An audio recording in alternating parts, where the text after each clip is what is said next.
Toroline has done something pretty cool. This small tennis string manufacturer has teamed up with a somewhat decent 4.5 NTRP named Carousel from My Tennis HQ to have a special type of tennis string setup. And in case you haven't been living under a rock, he has been winning some ATP points recently. Not bad for a low 4.5. The more flamboyant color set, with the mains being pink, is called K-pop. Not that K-pop, but K-pop. The more subtle version is called the K-Pro. Other than the color of the mains, the two strings are exactly the same. The main string is called Toroline Wasabi, a square-shaped poly which I reviewed. I'll leave a link to that in this corner if you haven't checked it out already. And it comes in at 1.23 millimeters. And the cross is Toroline Caviar, coming at 1.24 millimeters. It's a hexagonal shaped poly. Let me know if you want me to review that in a full bed. Let's see how this special offering from My Tennis HQ and Toroline shape up to us mere mortals. But before we do, don't forget to hit like, subscribe, and that notification bell for more original tennis content. Also, don't forget to check out my Twitch, where I stream every Monday and Wednesday playing Call of Duty Warzone and a few other games as well.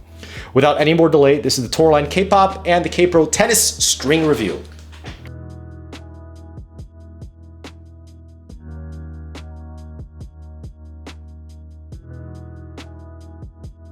For all intents and purposes, this review is with K-pop, and I will refer to this as its moniker for the rest of the video.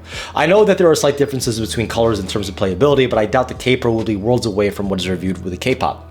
I will also discuss the negatives of K-pop before I talk about the pros here. It's no surprise that although both strings have sharp edges, it was fairly slick and smooth to string, particularly on the crossweaves. Although K-pop does not have a break-in period, this was not a comfortable string.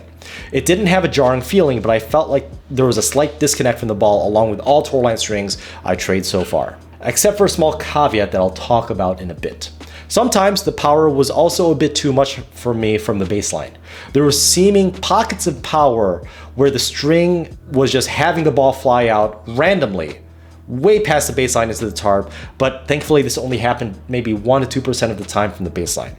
This is a pretty rare attribute, but this has happened to me with other tennis strings I review as well. Thankfully, only a small handful. And for some reason, although the backhand slices were objectively good in terms of the result, the bounce, height, and the depth, it just felt weird to me. Probably the slight disconnect I described earlier. This string was also a bit underpowered for flat serves in terms of the trajectory of the string bed. I constantly found myself hitting that tape extremely frequently in service case scenarios to my dismay. Also, after about 6 hours of straight hitting, this string has started to give me some golfer's elbow on my right arm, specifically on the flat serves. I won't necessarily consider this as a negative because I did recently play 6 tennis matches in a matter of 36 hours earlier this month, and my body still hasn't fully recovered, specifically my arm. With the negatives out of the way, let's talk about the positives.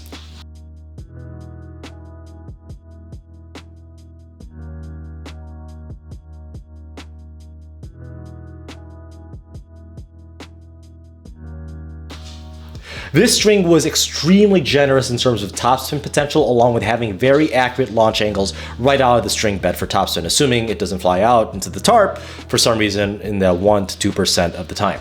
The string also felt extremely good when swinging fast as humanly possible, especially on the flatter strokes. When you accelerate swiftly to the point of losing control is when you really don't feel the disconnect from the ball. In fact, you feel very, very connected and in control of the ball's pace, height, spin, and direction. To my surprise, this string is also damn near perfect for volleys. Not exactly an attribute shared with shaped polys, nonetheless a mix of polys on a string bed. For the serves, this is one of the best setups I've served with for both slice serves and kick serves. In fact, this is a top 3 string set for kick serves in terms of action and spin potential. For those of you wanting a little bit more kick, you should definitely try this string out. And lastly, this string has lasted over 6 hours of straight hitting on the court, one of the longest lifespans on a string setup with shaped polys I've play tested so far. It still isn't broken, not even close to fraying it seems like. Let's see what the session drop is after 6 hours straight hitting. So after about 6 to 6.5 hours of straight hitting on court, it is now at 29 DT. 29 DT is, oh hi bear, 42 pounds of Ionics E-Zone DR98, originally strung at 50 pounds. So a little bit of a drop off, nothing spectacular, nothing too bad, but bear approves the drop off.